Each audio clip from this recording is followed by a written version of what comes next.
It's your brother Darga Bar with another little lesson. First and foremost, I want to give all praises and glory and honor to the Most High, Yahweh, Ba'ashim Yahushai, Ba'ashim Rakakadash, Yahweh being the Most High God, and Yahweh is who the world and He calls Jesus Christ. Um, and definitely double honors to the apostles and the elders of Great Millstone, starting with Elder Tahar on down, the ruler well through the Spirit, teaching and believing in His Word, teaching the Most High's truth, and being sincere, right? And of course, a mighty shalom to the hopeful elect, scattered four corners of the earth, in and out of congregations. That's teaching the word of Yahweh Shema Shai to the best of their ability. And shalom to the wives and the sisters that's playing their role, pursuing to be virtuous women, right? Lord willing, you can increase in this thing, and Lord willing, most have mercy on other brothers and sisters that's not in faith. So, real quick, I'm gonna read. This is Proverbs, the 21st chapter, and I'm gonna read it in the G and T. It's gonna hit it. So it's mostly gonna be commentary until a precept come to mind. So starting at the top, it says, Yahweh Shema Shai controls the mind of a king as easily as he directs the course of a stream. You may think that everything you do is right, but remember that Yahweh Shema Shai judge your motives, right? And that brings you to Jeremiah, the 17th chapter, verse 10, where it says, the Lord searched the heart and He tries the rein and give every man according to his doings, right? And a lot of us might think whatever we do is right, regardless if we're not looking at our not being consistent with our first works, doing videos, teaching to the best of our ability, educating our brothers and sisters on the doctrine or the understanding of Yahweh Shem Shai, right? And it's all Yahweh Shem Shai, man. All things works for the Lord. And I'm gonna read that again. It says, "You may think that everything you do is right, but remember that Yahweh Shem Shai judges your motives. Do what is right in fear that pleases Yahweh Shema Shai more than bringing Him sacrifice," right? So we need to do what's actually right in the eyes of Yahweh Shema Shai, right? Our objective is to prove or strive to be worthy in the eyes of Yahweh Shema Shai, right? When you go to 2 Timothy, the second chapter, verse 15 in the G and T, it says, "Win the approval of the Most High Yahweh Shem Shai." That's what we here to do, man. Right? Strive for Yahweh Shem Shai, because your life depends on it, right? Our lives depend on abiding with Yahweh Shem Shai. Because if we don't abide with Yahweh Shem Shai, it could become a problem, right? Your heart shall always dwell with Yahweh Shem Shai. That means you desire or you crave the attention of Yahweh Shem Shai, right? And this can even go directly towards me. I feel like I'm not doing good enough. It's not enough. I'm not satisfied. It's like a drug. You take your first hit, and then you constantly trying to increase. You're always trying to seek that first draw that the Most High gave you, right? In this ministry, it should always be a level up, right? If you know that the Lord has your heart in His hands, man, right? Shalom, King. Not as YouTube. Come. Verse 4, it says, "Wicked people are controlled by their conceit and arrogance, and this is sinful," right? Wicked people are controlled by their conceit and arrogance, man. Right? This is why you have to always examine yourself, work on yourself, man. Never feel like you're good enough. right? You don't want to be too prideful and feel like you did enough, right? I don't need to cleanse myself more. I don't need to make changes. Always feel like you're not good enough, man. Because being humble and being low, you never feel like you did enough, right? Verse 5, it says, plan carefully and you will have plenty. If you act too quickly, you will never have enough. The riches you get by dishonesty soon disappear, but not before they lead you into a jaw of death. The wicked are doomed by their own violence. They refuse to do what is right, right? So if we want to strive to be wicked, strive to be our own man, our own woman, right? What did it say? It says, the wicked are doomed by their own violence. They refuse to do what is right. Don't refuse to do what is right. Don't refuse to seek what is right, right? Don't refuse it, right? This is the most important job, the most important thing in our lives, man, is that the Lord sent his son to die for the hopeful elect, man. And Lord willing, we are that number, right? If you're not striving for your Yahweh Shema Shai until death,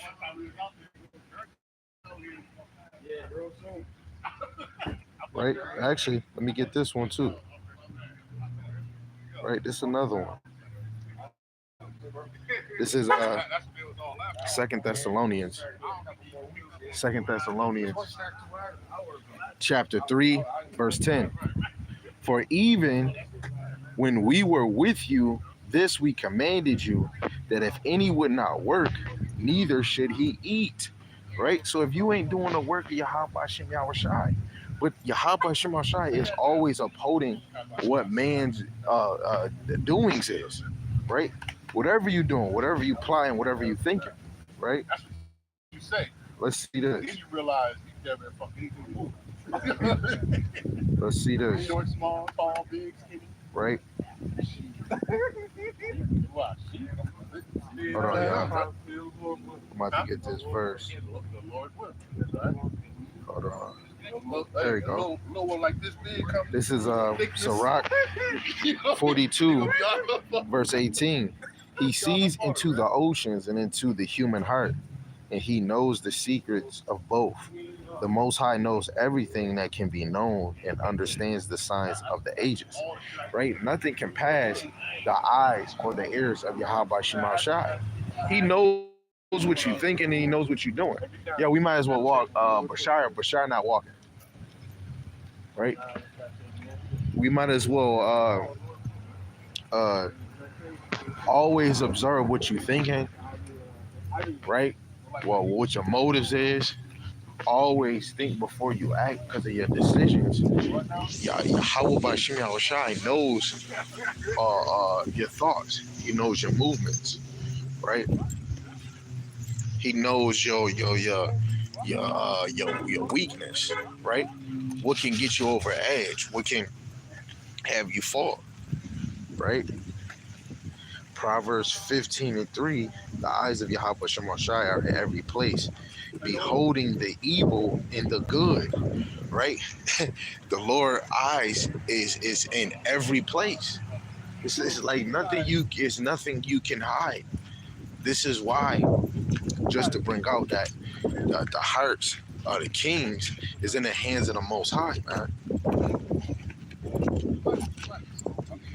You know? This is for me. This is for you, your mother, your father. If y'all ever felt like you can get away from the judgment of the Most High, right? The pains of the Most High, the enjoyment of the Most High, right? You've been hugely mistaken, right?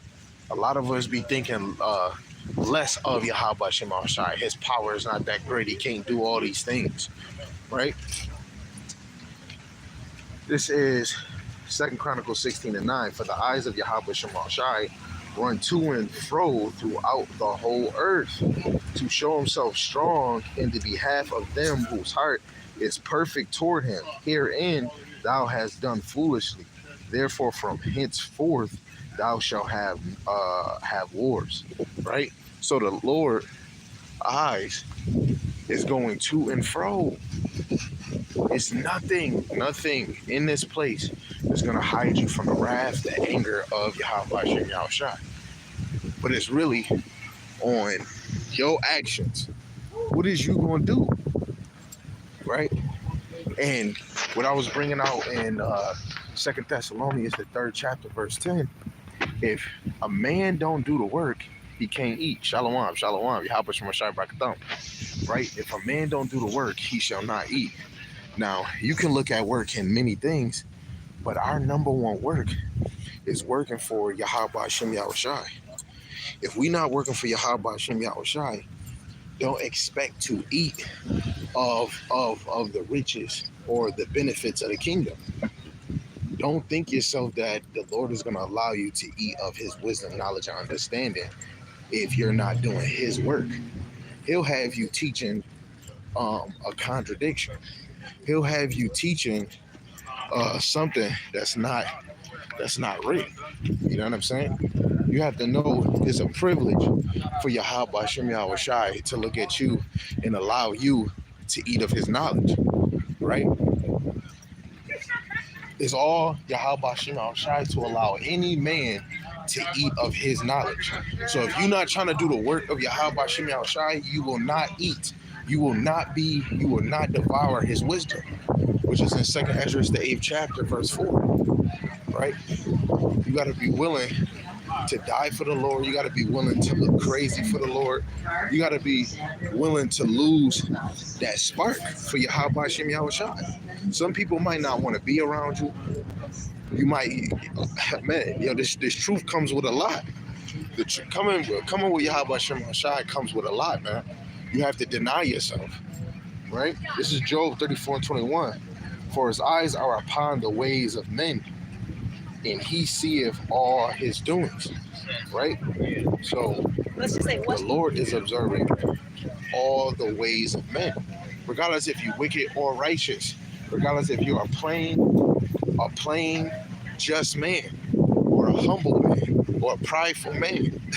The Lord is observing you, man, right? And sometimes I always gotta tap back into like a lesson like this, because you'll still be stuck in the world or have your mind in la la land and think that just because you still in this plantation, you getting away with one day of doing something, or you getting lazy. You might not have a throat to read or teach anymore, and you think, you made it a whole day, you made it a whole week, you made it a whole month, and the Lord didn't catch you or do anything. Don't let that shit fool you, because the Lord can allow you to decrease in faith, decrease in your work, just because you had confidence, just because the Lord ain't judging you or putting a plague upon you, right? You know what I'm saying? This is why you always want to watch what's in your heart, what's in your thoughts, right? Because the Lord knows you best, better than you know the Lord, better than you know yourself. So this we're not in a ministry where we can try to play games with Yahweh Shem Yahushua. You know what I'm saying? There's no way where we can think we can do left, trigger, square to Yahweh Shem Yahushua. That we can get away with being lazy, and then the Lord is just going to increase us in his knowledge and understanding. I highly doubt it works like that, right? Let me get. I love when they do that. That's automatic. I learned that from the tank, bro. Let me get this. Go to their profile. This is Proverbs 21 again, Okay, you ain't got at verse 8. It says, guilty people walk a crooked path. The innocent do what is right. Better to live on the roof than to share the house with a nagging wife. Wicked people are always hungry for evil. They have no mercy on anyone, right? So this is what it's about, man. If you're not about Yahweh Shem Yahushai, you're going to be hungry for wickedness, man. You're going to always find yourself in wicked deeds, wicked thoughts, right? Wicked lust, right? You're going to always have problems. It's because you're hungry for wickedness, man. You're not hungry for righteous acts or righteous ways, right? And the beginning of Proverbs 21, right? The heart of a king is in the hands of the Lord, right? So the Lord is going to reward you whatever in your heart. So if you're dealing with lust, you're dealing with laziness, the Lord is triggering those things, right? Brothers become more lazy because it's in their heart. Brothers want money so bad that now they're getting wealth, right? They're getting money that don't even mean a damn whisker, especially when you don't got cattle, you don't got land, and you got your oppressors. But whatever your heart desire is, the Lord is going to feed in to those cravings. Right now, some brothers might have not that type of luck of being rich, but the Lord is like, man, there's so many times I wanted to have this type of money, but then I started seeing that I was lazy, seeing I'm too occupied in women, I'm too occupied in things in this world. The Lord allowed me to taste to have money, but I was using money for the wrong things. So I didn't get to make it fire, saving, building up a whale, building up money where you could be looked at like, yo, this nigga got money. You know what I'm saying? I chose a non-profit route, right? I was in my mind of just wanting attention, right? And the Lord searched my heart, and guess what? At the end of that life or whatever I was moving, I don't have nothing to show for it, right? So you got to know, for me being in the world, the Lord just kept feeding what was already in my heart. And then eventually I wanted knowledge. And guess what? The money that I wanted, the things that I want, the women that I wanted, guess what? None of them is even here. They wasn't beneficial for me, right? And the money that I was making wasn't beneficial because I was trying to kill people, with drugs. But now, look at me. Now the Lord blessed me with a certain job because my heart is moving different. And he's blessing me with saving, bless me with a family, a real family. You know what I'm saying? So the Lord searched my heart. I'm not better than no man. I still have to do better. You have to do better. Lord willing, this was edifying. I'm not trying to go too deep. Lord willing, we can do a part 2. Until next time, Shalom is your brother, Adar Gabar. I will speak. You